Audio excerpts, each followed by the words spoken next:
So I had a cuter outfit planned, but as the time got later, I got lazier and more uncomfortable. So I just thought that I would keep the choker on to make this outfit classy and wear leggings and a sweater. Hey guys, it's me again, Gabriella, and I'm your Tuesdays here on BasicallyUs. And this week we wanted to talk about our first times. So I thought that I would talk about my first time I was in a major car accident and almost died. So this whole thing happened about a year ago, April 2015. Right before I was about to turn 18 and a month before I was going to graduate high school. So during this time in my life, I wanted to be a part of the music group at the college that I was planning on attending. And because of this, I decided that I was going to see a vocal coach once or twice a week. And basically how that worked was that I would go to school, then from school I would go home, drop off my brother and my sister, then I would change my clothes, eat dinner, go back to the school where I met my vocal coach. I would practice for like an hour and then I'd go back home. So I was on my way back to the school to meet with my vocal coach, and I was driving, and at this time I didn't like to drive on the highway. I was terrified of the highway and I would only drive it if I was forced to, but I was more comfortable on the access road. So the way that the access road was set up and the highway was set up in that part of town that I lived in at the time, here was the highway, just straight highway, like a normal highway, and then there was kind of like a cliff, and it was because where I live, it's kind of like a huge quarry. So here was the highway, here was the cliff, and right here was the access road. And so the access road had 2 lanes like usual, and it kind of went like a little curve and then went straight, and that's how it was. The lane that was farthest from the highway in this area that I was driving just had a bunch of grass and trees, and there was like a small fence that was about the size of, it like went up to my hip, I think, and that was like how high it was. It wasn't a high fence, it was like small, but I think it was just to keep like the wildlife from crossing the street, because there's like a lot of wildlife here, I guess. I don't know. There's a lot of deer and cows. This is Texas. I was driving on this area on the access road. I was driving on the left-hand lane that was closest to like the cliff part, and I was driving like normal. I'm a pretty safe driver. I was a pretty safe driver before this accident, I guess. And I had my phone in the little stand that you connect to your vent, and it was plugged in, the aux and the charger. And I was listening to music like I usually do. It wasn't anything different from any of my normal routines. And I was driving, and I looked down for a second, not at my phone. Like, my phone was up here. I don't know why I looked down. I don't remember why. I just remember I looked down for a split second. And when I looked up, instead of making the turn that I'm supposed to make, I was literally driving straight. Like, I was about to drive straight off the cliff onto the highway. Like, I was about to kill myself without even meaning to. So I, of course, freak out, and for a minute I kind of stop, and then my brain's like, well, turn the wheel, you idiot. So I grab the wheel, and of course I overturn it because I'm dumb, and I overturn it and my car starts spinning. And I slam on the brakes because I'm dumb and don't know anything, and my car spins faster. And I think I spun like 3 or 4 times, and my car went over the fence, like it literally just jumped over the little fence and into a tree. Yeah. There were no cars on the access road at this time. I didn't hit anybody. There were no animals. But when I had stepped on the brakes, I don't know what happened, but I heard, I don't know what it was. To this day, I don't know what it was. It wasn't anything with the brakes. Nothing was wrong with the car. The only thing that happened to the car was stuff that happened when I went over the fence and hit the tree. There was nothing wrong with the car. I don't know what happened, but I heard a really loud noise when I hit the brake, and my car just kept spinning and went into a tree.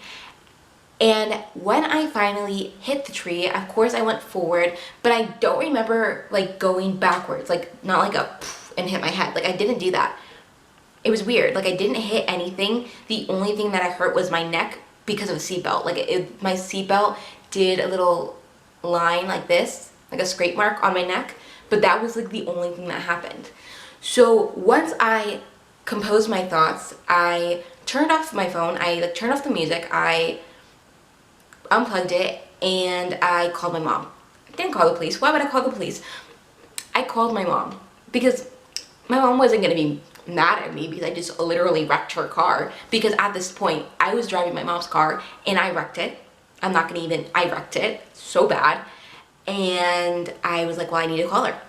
I need to tell her, I need to call her. So I called her. The first time I was pretty calm. I wasn't like freaking out at that moment, and she didn't answer the phone.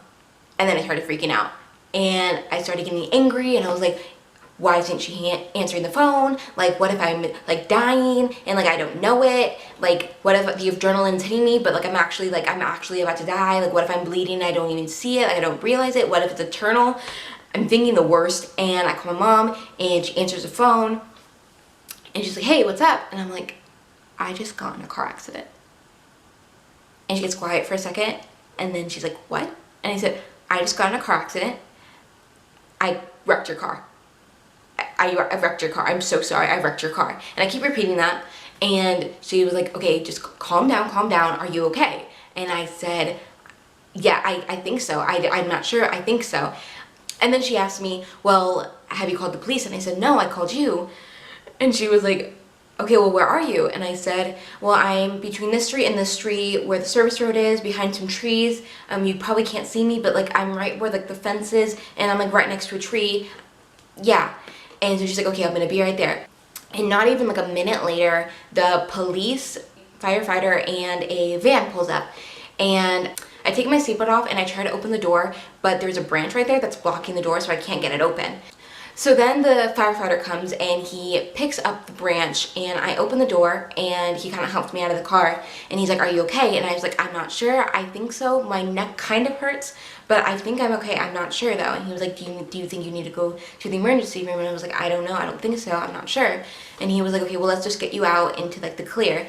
So we go over the fence, that like we like go past the fence, and we go into like this open like little small field of grass that was like right next to the access road. And the lady that was in the van gets out of the car, and so she comes up to me and she's like, are you okay? And I was like, I don't know, I think so. And she was like, oh, have you called your parents? And I said, yeah, I called my mom, she's on her way. So we're there for like 2 minutes, and my dad's car pulls up. That's the car my mom was driving. And she gets out of the car, and it's like in those really dramatic movies when they haven't seen each other in a long time and they start bawling and they go and run and hug each other. Well, that's basically what happened. And she's like, are you okay? And I'm like, I think so, I'm not sure. And so then we walk over to this lady, and she was like, yeah, I was driving on the highway and I saw this car go out of control, so I got off and turned around because I wanted to make sure she was okay, and I called 911. And then the police officer and the firefighter came up to us, and they were asking us questions, and the firefighter was asking me questions like who I am, where I go to school, like making sure like my memory was okay. And then the cop comes up to me and asks me questions about what happened and how it happened, and I explained to him what I explained to you guys. And he said, well, there's really no damage to the car other than what happened when it hit the tree and stuff like that. And I was like, yeah, I don't know what happened. And he said, well, thank God that you were wearing your seatbelt, because if you weren't wearing your seatbelt, you would have gone through the windshield and you would have died. And I think that's something that like stuck out to me the most about the whole thing, was that I could have died. But yeah, that was the time that I almost died in a car accident. So if you have any nice, fun, interesting car accident stories, please put them in the comments below. I would love to read them, not because I am a terrible person, but because I find these things kind of interesting, and I want to know that I'm not the only person who's an idiot when they drive. If you did like this video, please give it a thumbs up and share it with your friends, and subscribe, because our channel uploads every day. So we are Basically Us, you're basically you. I hope you're having a great day and a great week, and I love you guys, and I'll see you guys next time. Bye. I'm in love with Peter Pan. I love the movie, like the cartoon version Peter Pan. I love like the real people.